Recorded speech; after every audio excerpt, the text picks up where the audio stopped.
Hi guys, हर हर महादेव।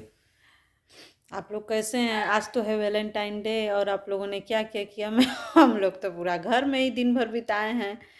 और जो है कि आज तो बसंत पंचमी भी है। हम लोगों के गांव में इसको नेवान कहते हैं, क्योंकि फसल की मतलब कि सरसों का शुरुआत हो जाएगा। गेहूं भी थोड़ा थोड़ा आने लगेगा, तो इसको नेवान बोलते हैं कि इसमें नए फसल को आदमी खाता है पीता है, मतलब थोड़ा बहुत इसलिए। और आज के दिन हमारे गांव में कढ़ी बनती थी, तो कढ़ी में हम बनाए थे, कढ़ी बनाए थे, आलू की पूड़ी बनाए थे, गोभी आलू की सब्जी बनाए थे। ये सब हुआ था। वैलेंटाइन डे तो कुछ नहीं पता चला, सरस्वती पूजा है ये पता चला।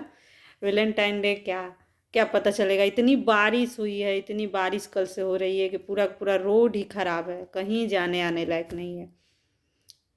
कल तो गए थे, निकले थे थोड़ा बाहर, वो इतना जैसे लग रहा था फिसल के गिर जाएंगे।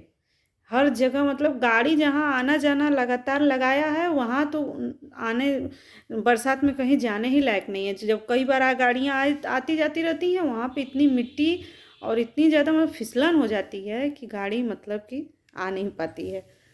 अब पीहू तो गई है अपने बड़े पापा के यहाँ, कल तो गई नहीं, आज गई है। चली जाती है तो ये लगता है कि जाके वहाँ 3 घंटा कम से कम पढ़ेगी तो। और यहाँ पे तो रहने पे मेरे सिर का दर्द हो जाता है। अब आएगी तो कम नहीं बोलेंगे कुछ देर। अब बच्चा है, लगातार पढ़ेगी तो क्या उसका मन लगेगा वहाँ से। तो अब 1 बजे का गई है, अभी तक आई नहीं। 6 बजे तक आएगी तो वही कहेगी, अब मुझसे कुछ मत कहना, अब मुझसे कुछ मत कहना, मैं अभी एकदम मेरा दिमाग खराब है। लगातार बैठा देते हैं उसको, कहीं उन्हें उठने देंगे, वही बाथरूम करने जाएगी, बाथरूम करने के बाद बैठ जाएगी। लेकिन किसी न किसी तरीके से वो सही भी है। लड़कियों को, लड़कियां तो बहुत ज़रूरी है लड़कियों को पढ़ना। लड़कियों को बहुत ज़रूरी है, लड़कों को तो मैं नहीं जानती भाई, लड़कों को तो ज़रूरी है ही है। लेकिन लड़कियों को इसलिए ज़रूरी है कि पता नहीं क्या मिलेगा, कौन मिलेगा, कैसा मिलेगा।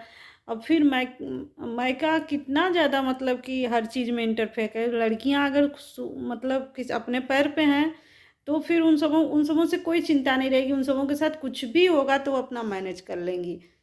किसी पे आश्रित तो नहीं रहेंगी ना, दो पैसा मांगना तो नहीं रहेगा ना।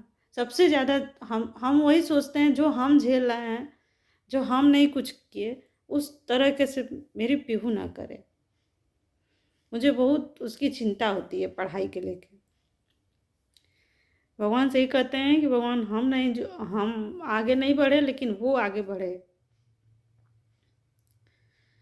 क्योंकि जब मांगना होता है किसी से तो बहुत खलता है। अभी तो फिलहाल तो पैसे की अभी दिक्कत है, लेकिन जब थी तब भी जो है कि मांगना बहुत अजीब लगता है। हमें तो इतना संकोच लगता है, तो हमको कोई ज़रूरी चीज़ भी अगर कहना चाहते हैं ना, तो वो भी नहीं कहते थे। 20 बार उसको सोचते थे, कैसे कहें कैसे कहें। संकोच लगता था पैसा मांगने में। वही अपना है, अपना अपने हिसाब से आदमी ख़त्म कर रहा है। कहीं भी घूमने चला जाएगा, अपने हिसाब से पहनना ओढ़ना सब कुछ अपने हिसाब से, किसी के आश्रित।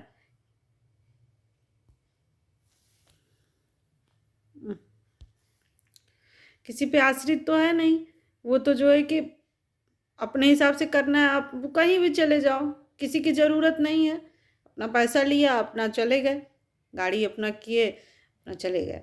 ऐसे तो हर छोटी भी, छोटी से छोटी चीज़ के लिए भी दूसरे के लिए दूसरे से कहना कि हमको ये करना है, आपको ये करना है, आप करेंगे कि नहीं।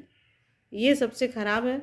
और हम कभी नहीं चाहते कि पीहू भी हमारी ऐसे ही हो, किसी पे आश्रित रहे। वो ऐसी रहे कि कुछ भी लाइफ में हो, कैसा भी कोई भी मिले, कैसा भी पति मिले, कैसा भी हस्बैंड मिले, लेकिन वो उसके लिए तत्पर रहे कि हम भैया रह लेंगे, तुम जैसे भी हो, तुम अपना देखो, हम अपना देखेंगे। क्योंकि हम तो, हमें तो कभी कुछ अच्छा मिला नहीं सुनने वाला कोई। लेकिन जो है हम, अब जब उसको अच्छा मिल जाए तो अच्छा ही है। लेकिन अभी तो फिलहाल हमको जो मिला है, हम उसी को न देख रहे हैं, हम उसी को देख रहे हैं। तो हम ये नहीं सोचते कि कभी भी उसको इस बात की हमारी इतनी दिक्कत हो, कभी भी ना। ना मुझे साइकिल चलाना कभी चलाएं, स्कूल भी पैदल ही गए, और साइकिल कभी छुए ही नहीं। स्कूटी तो आई थी मायके में, छोटी बहनें सब चलाना सीख गई हैं। उन सबों को साइकिल चलाने आता था, हम ही को नहीं आता था। हम स्कूल पैदल जाना कहीं भी। तो वही ना, हम हर चीज़ में मतलब कि कमज़ोर थे। उसी का वो नतीजा है कि हम आज झेल रहे हैं। मतलब अगर किसी भी चीज़ में तेज़ चलाओ तो अपना चला रहे हैं तो अपना काम जाके खुद कर तो सकते हैं ना। ये तो नहीं है ना कि आप हमको ले चलिए यहाँ छोड़ दीजिए, ये तो नहीं कहना पड़ेगा। इसलिए हम चाहते हैं कि वो पढ़े। अब पढ़ती है तो बड़ी संतुष्टि होती है, 3 घंटा पढ़ के आती है, बड़ी खुशी होती है। कुछ भी बोलती है तो उसको सुनने का मन करता है। और जब घर रह करके नहीं पढ़ती है ना, तो जान जाइए कि इतना गुस्सा आता है। उसकी अच्छी बात भी मुझे बहुत गुस्सा देती है। और उससे कहते हैं बेटा एक बार सही से रह के देखो, तुम पढ़ के देखो, तुम अच्छे से रह के देखो, देखो मैं तुम्हें कुछ बोलती हूँ, मैं नहीं बोलूँगी। मुझे पता नहीं क्यों बोलना बहुत ख़राब लगता है, लेकिन अब क्या करें। अपने बच्चे का भविष्य देख जो है कि बिगड़ते हुए देखते कैसे किसी से बर्दाश्त हो जाएगा कि वो दिन भर बैठी रह रही है और पढ़ेगी नहीं, बस टैब देखेगी या इधर उधर करेगी, तो फिर कैसे बर्दाश्त होगा। मुझसे नहीं होता बर्दाश्त। उसी के कारण उसको दिन भर बोलते रहते हैं, दिन भर बोलते रहते हैं। सोचते हैं कुछ तो इसके दिमाग में वो कि मतलब नहीं मम्मा कह रही है सही बात है।